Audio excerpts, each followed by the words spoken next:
Hey, it's Brian Carruthers with Card Assets here today to talk about the future of the card collecting hobby, the future of card investing, where I believe we are now, where I believe we're going. And I think it's super important for all of us to be always considering the past, the present, and the future, especially if you're putting your hard-earned dollars into the card space.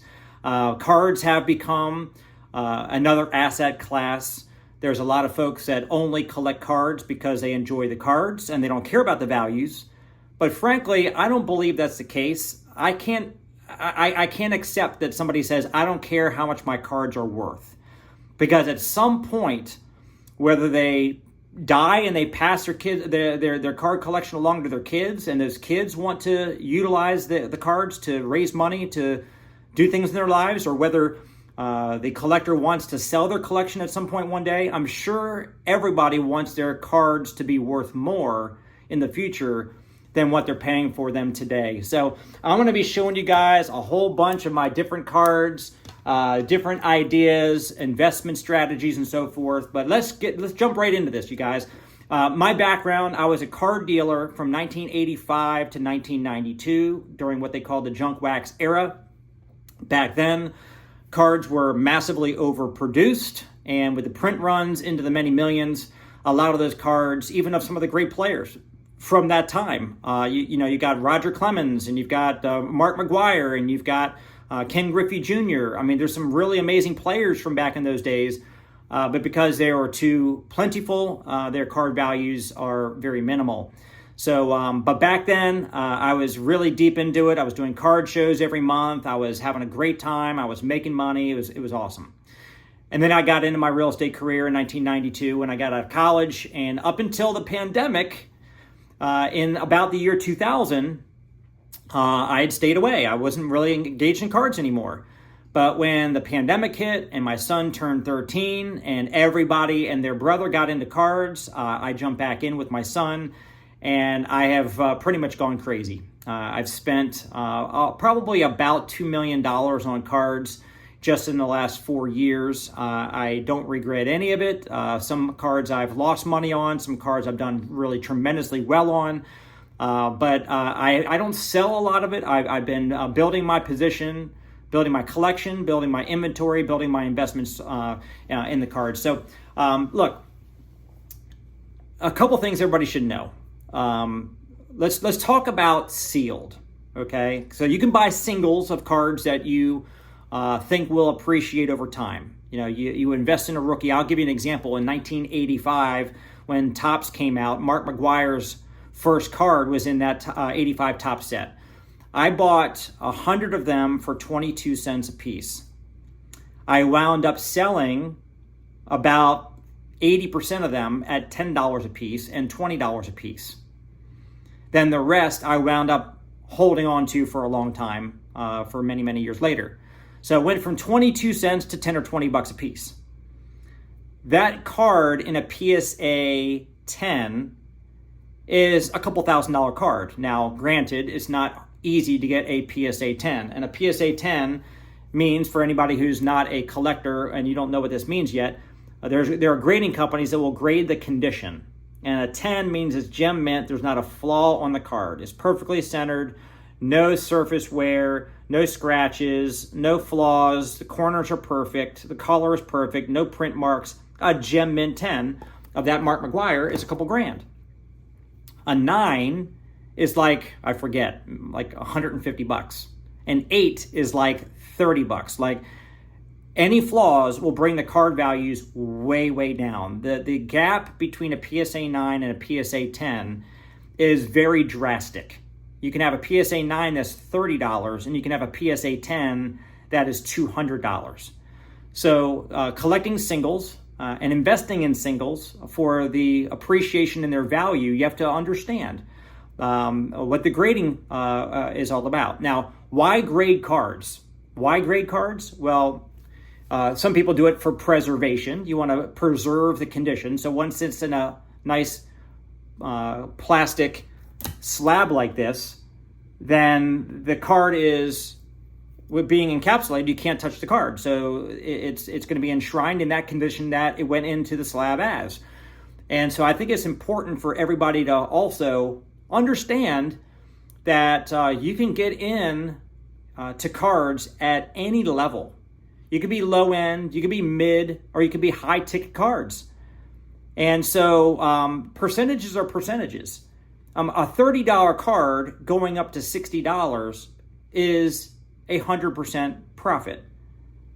A $300 card going up to $600 is also a 100% profit. A $3,000 card going up to $6,000 is also a 100% profit.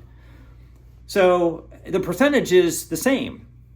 Now, if you're going for big dollars or high volume, how easy will it be for you to sell one card for $6,000 that went up from $3,000 versus having to sell 10 $600 cards that went up from $300, or 100 $60 cards that went up from $30? Now, again, I don't know the answer to that. It's going to be very cumbersome unless you find a buyer that wants to buy the whole lot of 100 $60 cards because they're investing in that player. You may find it a little easier to sell 10 at 600. The one card at 6,000, maybe there's not that many buyers that are looking to pay $6,000 for that one card of that one player. But if you find that buyer, boom, it's done. One card and it's done, and you made that full profit. You didn't have to separate out a whole lot of individual sales from 10 of the 600s or 100 of the $60 cards. So keep in mind, I always remind my son of this, the percentages are the percentages. Now, you have to decide what's worth your time. Do you want to deal with a dollar card going up to $2 and have to deal with hundreds or thousands of them to make any money? Or would you rather work in the mid-tier where you're getting a card that's $100 that goes up to $200? Or a $10,000 card that goes to $20,000? So always understand that there's different ways to approach this hobby or this investment.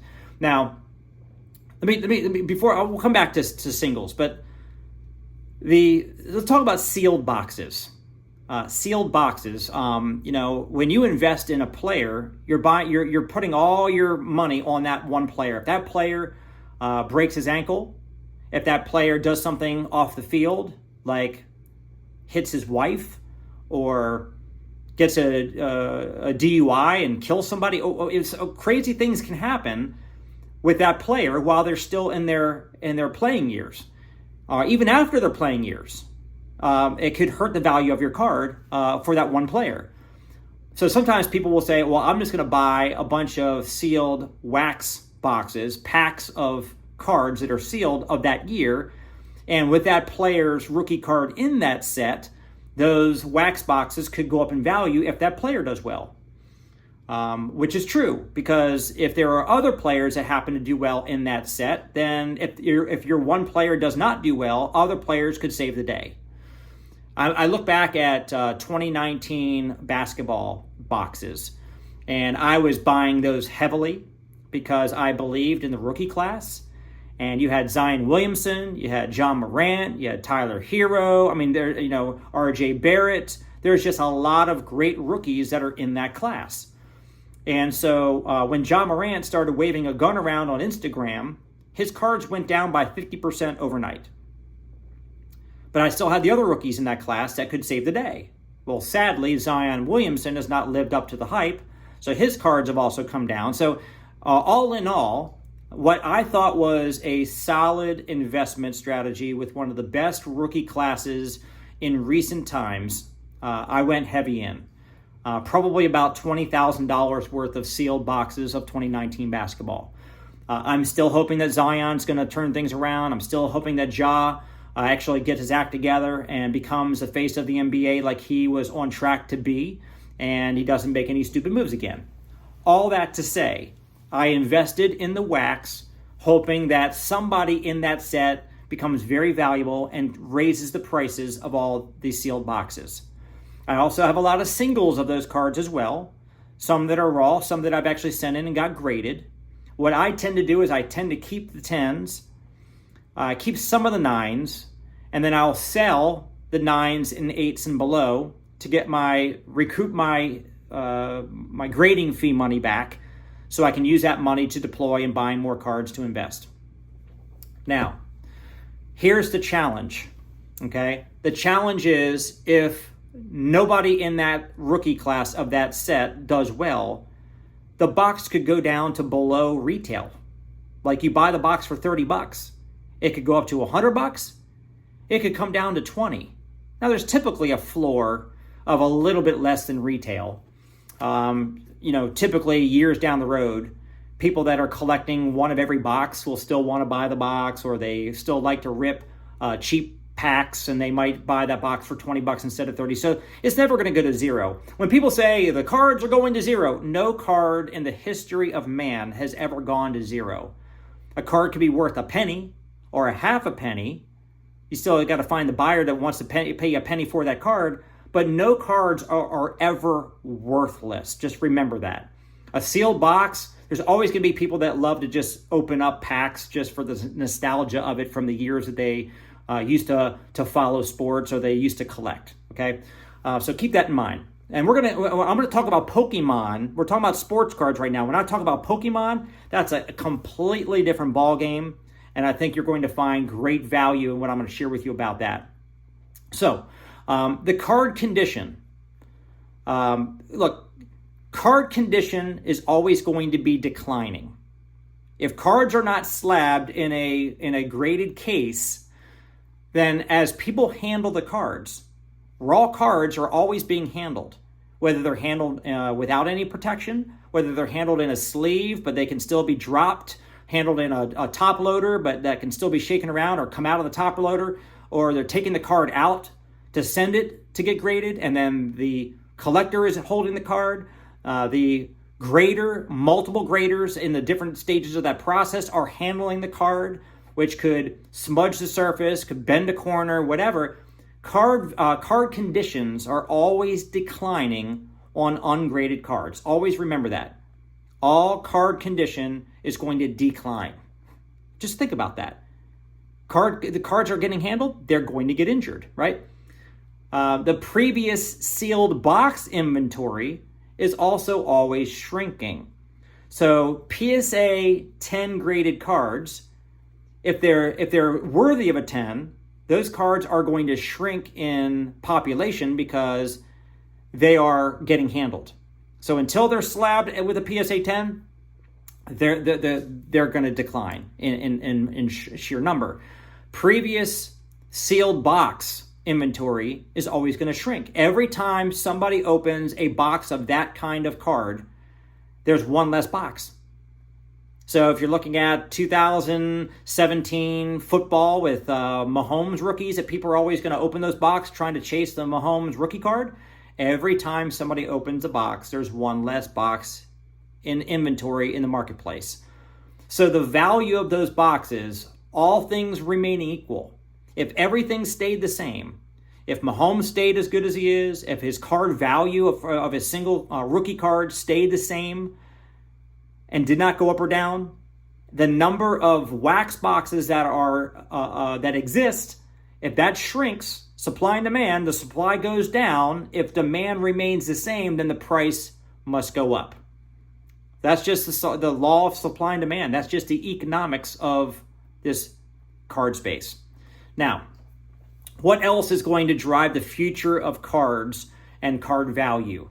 Okay, inventory of wax sealed boxes going down, card conditions always declining as raw cards, new collectors coming into the hobby. They come in waves.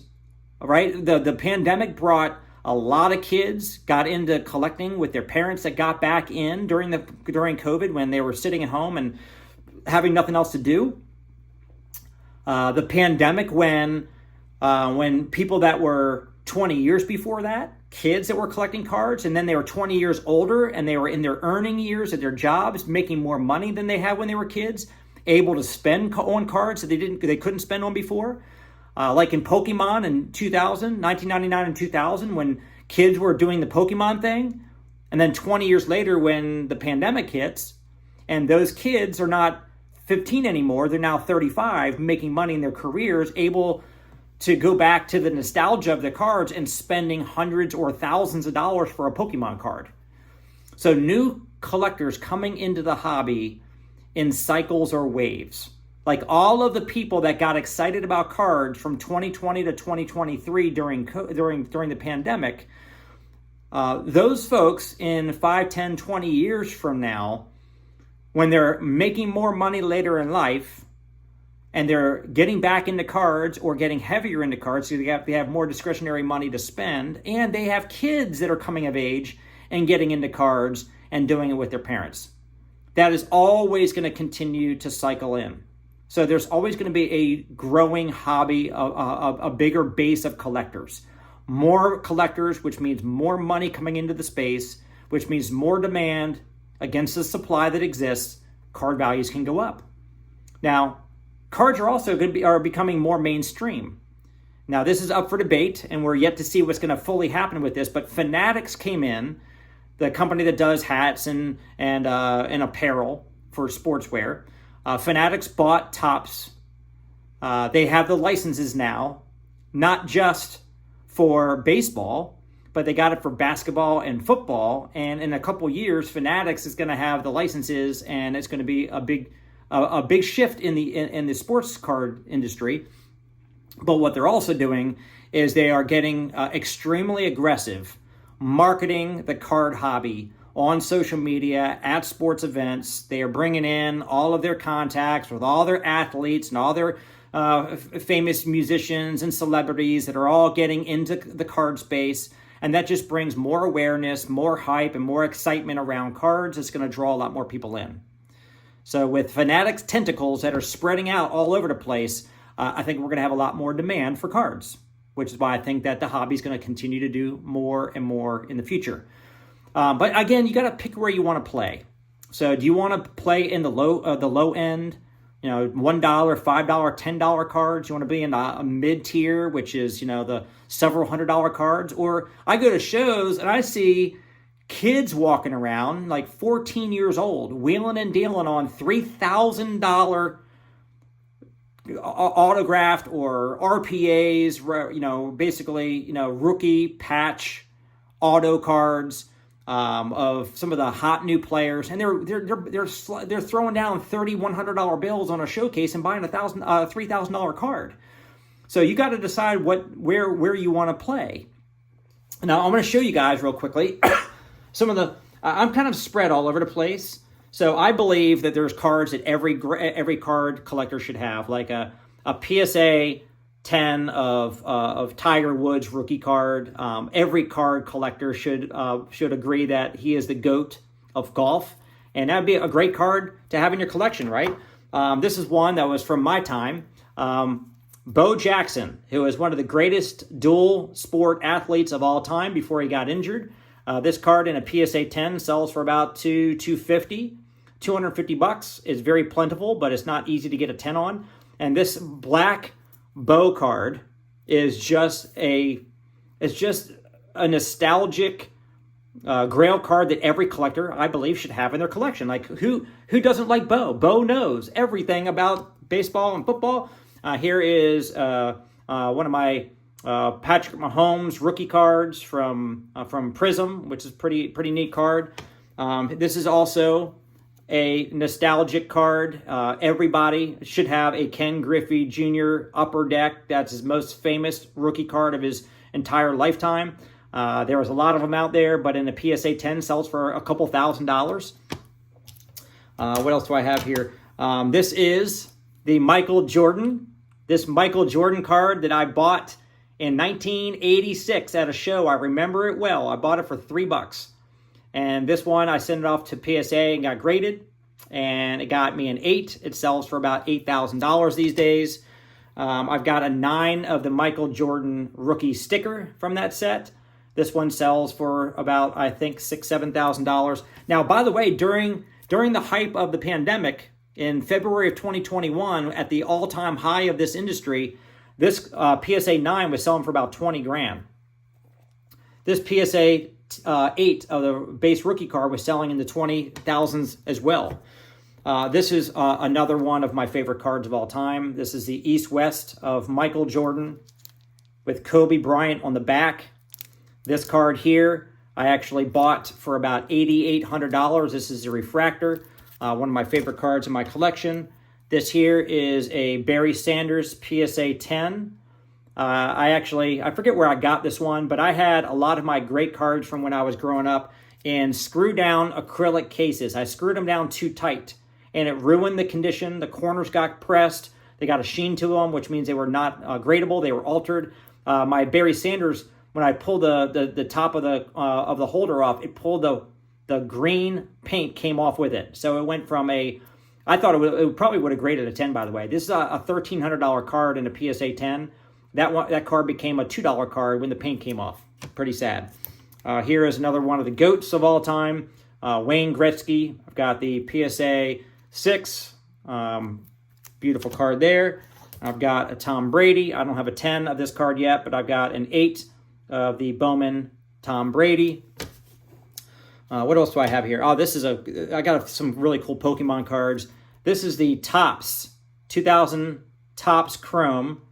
This is the Charizard Spectra. It's about a $4,000 card in a PSA 10. Pretty cool. And then I've got another $4,000 card. This is the Legendary Collection 2002 Charizard. How beautiful is that? And I know it's not easy to see with the glare, but this in a PSA 9 is, I think, 3,000 or 4,000. In a PSA 10, I think it's like 10K on that card. Then I've got some vintage. So I've got like this SGC5 Ted Williams. I've got Honus Wagner, not his tobacco card, but his 1948 Leaf, John Honus Wagner. I've got a Ted Williams. I've got this, another 1948 Ted Williams. Pretty neat cards, right? Just going back and look at this. PSA or SGC3 Jackie Robinson. That's a pretty cool card. Got some Mickey Mantles. Got a Mickey Mantle here. Got another Jackie. Got a pretty cool Hank Aaron. Got a Mickey Mantle. Got another Mickey Mantle. So and here's another cool one. Check this. This is a 1933 Gaudi Lou Gehrig. That's pretty amazing, isn't it? Let me get out of the way here so I kind of focus on the card. But how awesome is that card? Pretty cool, right? So that's a Lou Gehrig. What else do we have in here? I've got a hand-cut 1920 Babe Ruth. Pretty neat. This one here is same thing, Ty Cobb. We got a 1954 Mickey Mantle. Got a, this is a 1954 Topps Hank Aaron. Pretty neat, right? So anyway, I just want to show you a few of the cards that I love, that I keep in my personal collection. Then there's other stuff, like, a lot of the stuff I'm going after now, like I'm picking up a bunch of Anthony Edwards, PSA 10 rookie cards. Look how beautiful that card is. See if I can pull it back here and you guys can see. Pretty neat card. So I'm picking up a bunch of that. Now, again, let's go back to, we grade cards for preservation. We also do it for liquidity. Liquidity means that if I sold a raw ungraded card on eBay, people are going to assume there's something wrong with it. They're going to assume that as the owner of the card, if it was really beautiful, if it would possibly grade high, I would send it in for grading. That's what they would think. So there's going to be a lot of doubt when somebody or online on eBay or somewhere buying raw cards. So people will grade the card so that it becomes a more liquid card. People, if they see it's a PSA 8 or a 9 or a 10, or if it's an older one, they know this is not a really jacked up card that's like got rips and all of it. It's got a PSA 3, so they know the condition, so they can evaluate what the card value should be. So it allows you to sell cards online way easier, or even at a show. When I put cards in a showcase, instead of people having to take it out and get their magnifying glass out and inspect the card themselves, They already know. All right, the professional grader already assigned the grade to this card, and this is what the value is for that grade. We should also realize we should be taking profits when a player is super hot. Okay, and this is something that I want to encourage everybody to understand the importance of this, because I have seen situations many times. For example, Anthony Edwards last year during the season, he went into the postseason. He was doing well. Their team was rocking, and people were comparing him as the next coming of Michael Jordan. And his cards went really hot. Like this card was selling for about $200. After the team lost and were no longer going towards the finals, this card is now selling for $125. So it went up to $200 and then went back down to $125. So if I was smart, I would have sold when the players' hype and buzz was hot, and then I could buy it back when the buzz dies off a little bit. Now, the risk in that is if he stayed hot and they went and won the finals and got even hotter and went up even farther, I could have missed some of the upside potential in that card investment.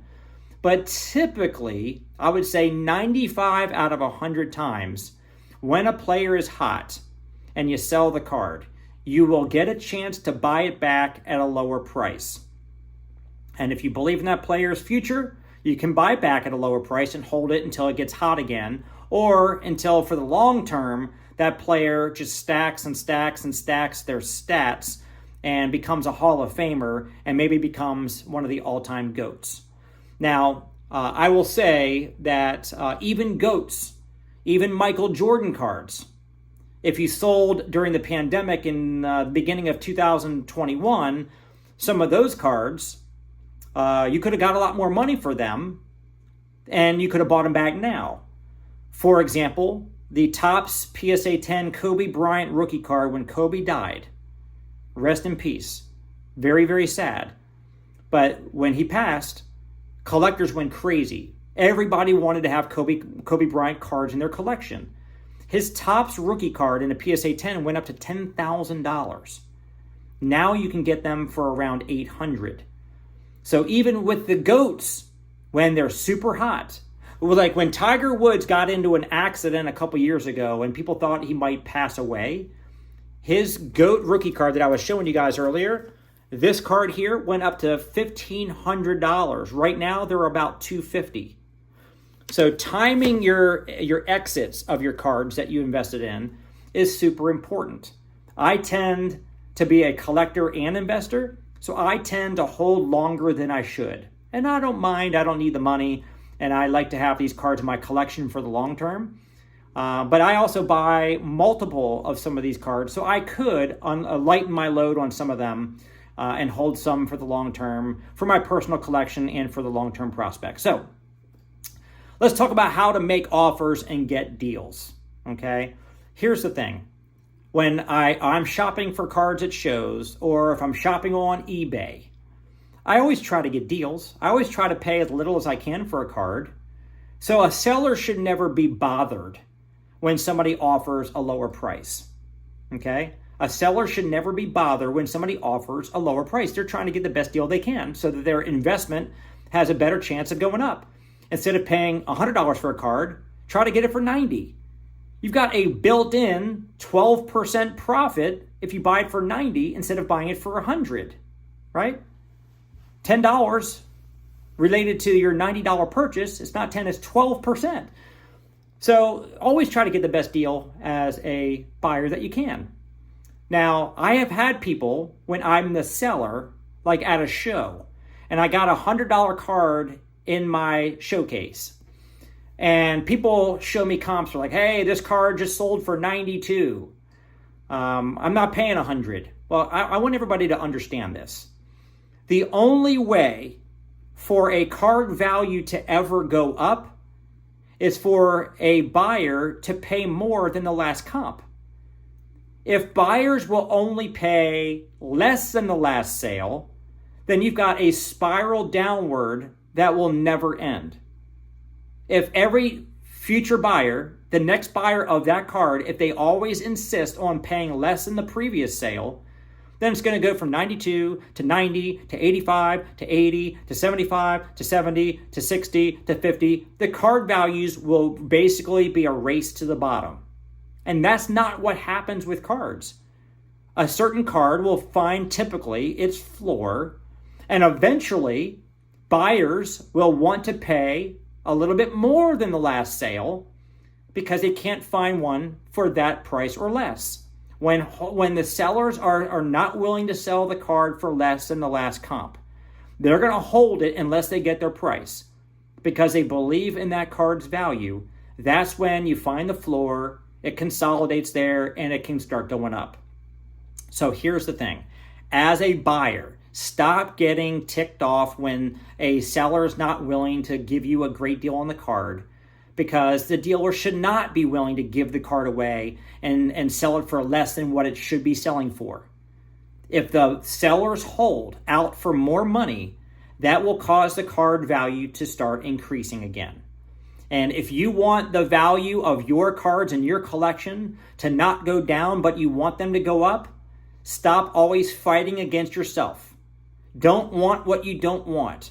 Don't want all the deals to be flowing your way. That means card values are in decline. That means the value of your own collection is going down.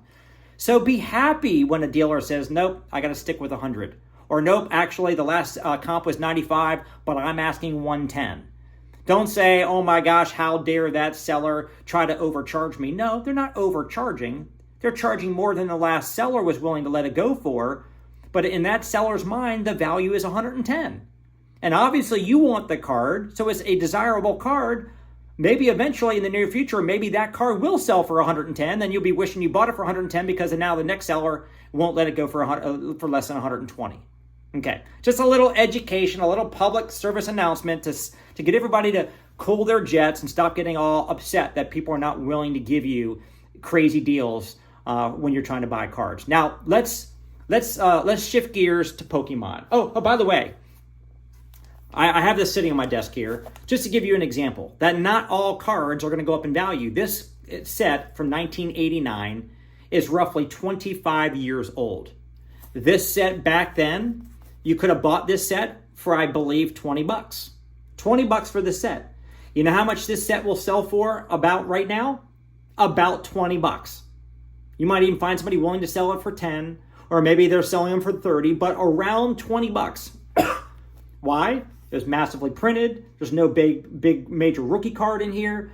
So this $20 that I put into the set 25 years ago has not moved in value at all. Okay? So not all investments are going to pay off. Just want to let you guys know that.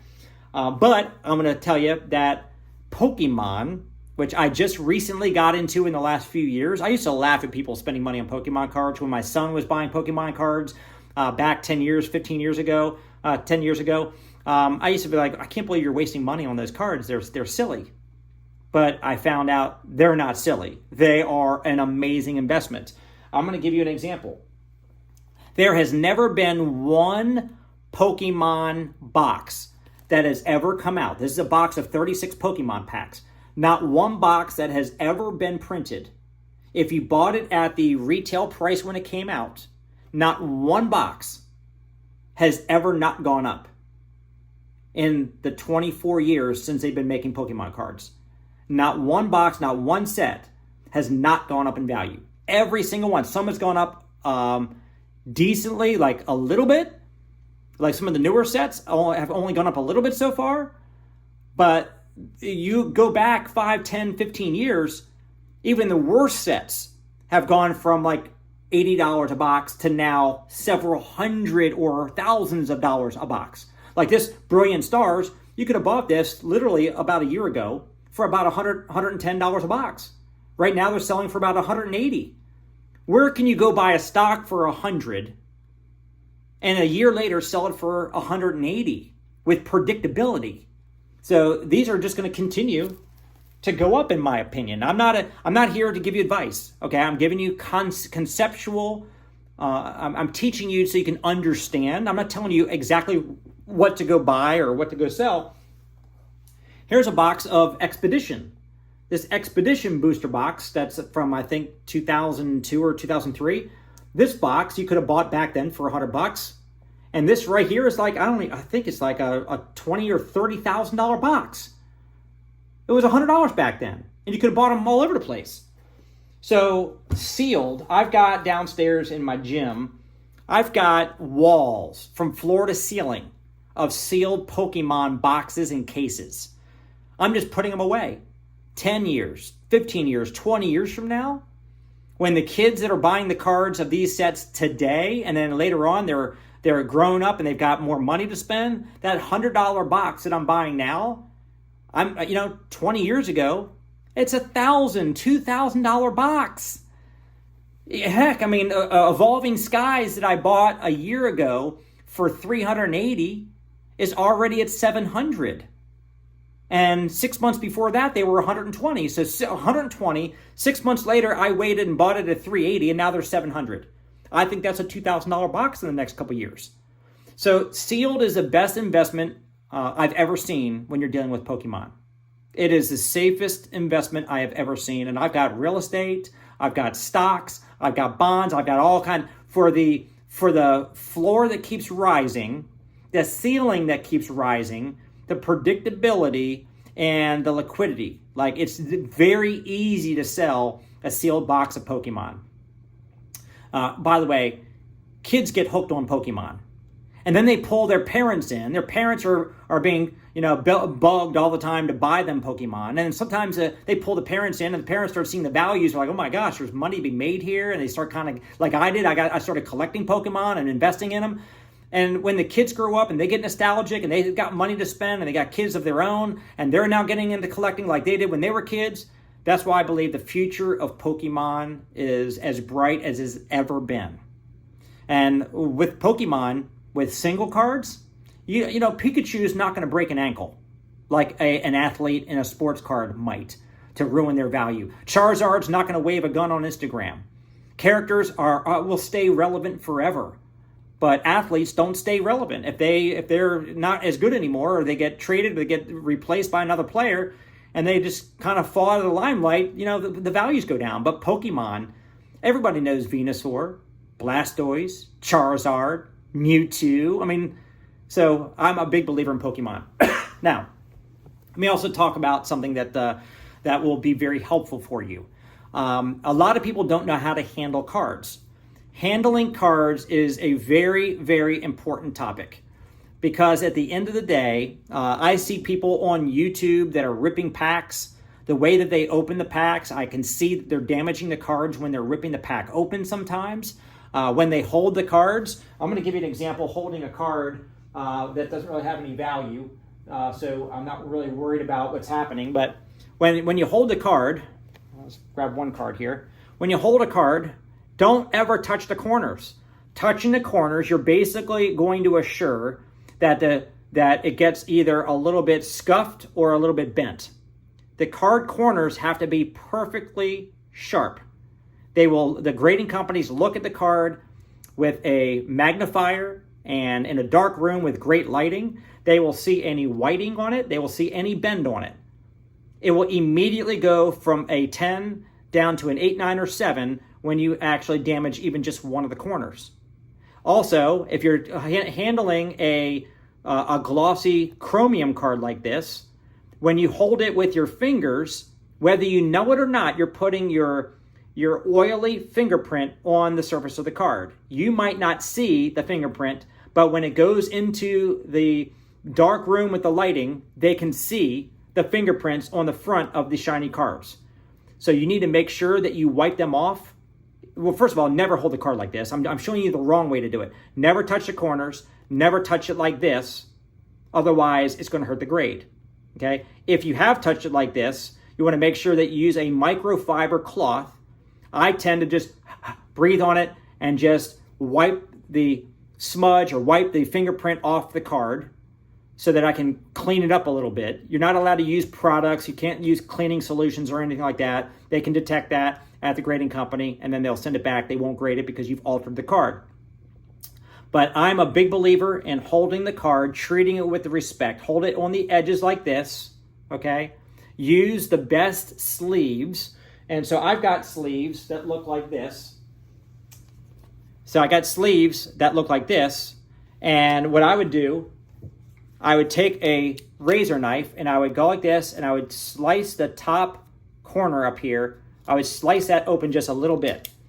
That way I can take the card and I can slide it in and across and down. If you don't slice the corner like that, then what people are doing is they're going like this and they're trying to jam and they're jamming the corner up here. It's getting caught, this top corner you see, it gets caught up there and they push it in and they finally get it in, but that damages the corner on the way into the sleeve. So people are like, it came right out of the pack. I put it right into a sleeve. Well, first of all, the card coming right out of the pack might have print lines. It might be off-centered. It might already had from the packaging or the shipping, it might have had a bad corner. So it doesn't mean it's a PSA 10 just because it came right out of a pack. Oh, it came right out of a pack. I put it right into the sleeve. But you probably injured it when you're putting it in the sleeve when you just try to jam it like this without slicing the corner and sliding it across and down, which is what I've done for years. Then I found a company that's got a lip on the top of the sleeve. See if I even have one of those around here. I don't have one right here, but it's got a lip so you can actually kind of put it across the top and straight down because it's got a lip and it separates it for you. Okay, just a little heads up on how to handle a card. So don't use screw downs because a screw down will tighten the card down too much and it'll press on the card and it will cause the corners to be compressed and give it a sheen on them, and they will be considered altered and you will not be able to grade that card. Then also, here's another one. Protect your slabs. Notice I've got this slab in a protective sleeve. There's nothing I hate more than to be shopping for a nice graded card. I want the card to be beautiful. I'm paying for a good grade on the card, but then the slab, the dealer or the owner was just shuffling around slabs, getting their greasy paw prints all over it, scratching it, sliding the slabs across each other, sliding around in a box or whatever. If the card is great but the slab is scratched, you ruin the appearance. I was looking at about a year ago, I was looking at spending $1,000 on a PSA 10 Patrick Mahomes rookie card. And I wanted to buy the card so bad, but the dealer did not have it in a sleeve and it had a scratch going across the front. I'm not paying $1,000 for a card that's got a scratch going across that impedes my ability to see the beautiful card. So get your cards graded and then put them in a sleeve like this so that way the sleeve is protecting it from scratches and from smudges and from your paw prints, okay? And then also, you guys, if you're selling cards, ship them properly. It's so sad when I actually buy cards from eBay and the seller sends it and it's in just a penny sleeve and a little soft penny sleeve like this. And it needs to be in the penny sleeve, and then from there, it needs to go into a top loader. So in a penny sleeve, into the top loader, and then tape the top with some painter's tape that is easy to peel off. Tape it so it won't shift in the mail, and I'm going to show you what happens. So you put the card into the sleeve, and then you put the sleeve into the top loader. So it goes in like that, right? But if you shake it, the card can come up, and then it can get damaged up here. So you got to make sure it goes in all the way and put the tape on it. So I think it's very important that we understand how to handle cards. Rip your packs open very carefully. Use the best kind of sleeves that will allow you to get the cards into the sleeve without damaging the corners. Use top loaders. Don't use screw downs. Protect your slabs once you get any cards that are graded. When you're shipping cards, ship them properly. They got to go into a top loader. Put it between two pieces of thick cardboard or some thick piece of plastic or something that's going to keep the postal system from bending or damaging your card in transit. So you guys, let's just kind of wrap up and just share with you that I believe in the future of sports cards and Pokemon cards. The hobby is going to get bigger, more collectors coming in with more money, which will drive up the demand of existing cards, driving up the values. Again, I'm not predicting that all cards are going to go up in value. Some will go up, some will go down. Nothing, by the way, stays the same. All cards are fluid, In life, you're growing or you're dying. You're getting ripe or you're getting rotten. Cards are not status quo. A card today, let's say, I'll give you an example here. This card today of Tiger Woods, it's a $250 card. It was $350 just months ago. When I bought him, it was $180. When he got into the accident, it went to $1,500. If something happens to Tiger in the future, it can go way, way up. If he comes back and wins another major, it could go way, way up. So cards are always going to be moving. They could be volatile. But when you've got a GOAT and you've got a rookie card in a good grade of a GOAT, I believe these are the kinds of cards that you can hold in your collection, be proud of owning them, look back on the nostalgia again. Collect what you love. I'm not here to tell you what you should love. I'm just showing you some of the things that I personally really love having in my possession. I love watching my son do his thing. He likes different players than I like. He buys different grades and different seal boxes. And the other thing, you guys, at the end of the day, display your cards so you can see them. Protect the valuable ones in your safe so nobody can get them. But just enjoy the hobby. Get out to a show. Go find a show that you can get into. I actually had Men's Journal did a story on me and my story about a year ago, talking about how I came up in cards. I learned entrepreneurship as a young man in my teens through cards. And then when I became an adult and I started making money in real estate, I started investing in stocks like I invested in rookies in sports cards. And I did very, very well in the stock market. And then when my son became of age, he started getting into cards, and now he's got some stocks and he's got some crypto. And so cards are a great way for people to learn how to become an entrepreneur and an investor, not just a collector. So guys, I hope you got some value from this video. Here we are, Brian Carruthers at Card Assets. If you got value, please like this video. Drop a comment, just share a comment with me below. Subscribe to my channel. I want to bring all kinds of different valuable insights for the sports card hobby and investments in the future. So turn on your notifications so next time I pop a video up here, you'll be notified. You can come check it out. And if you know anybody else that is in or getting into collecting or investing in cards, have them come check out this video so they can take in some of this education. It will cut years off your learning curve on the what's, the whys, and the hows. And I believe that the more you know, the more you'll fall in love with the hobby. Have a great day, you guys. See you soon.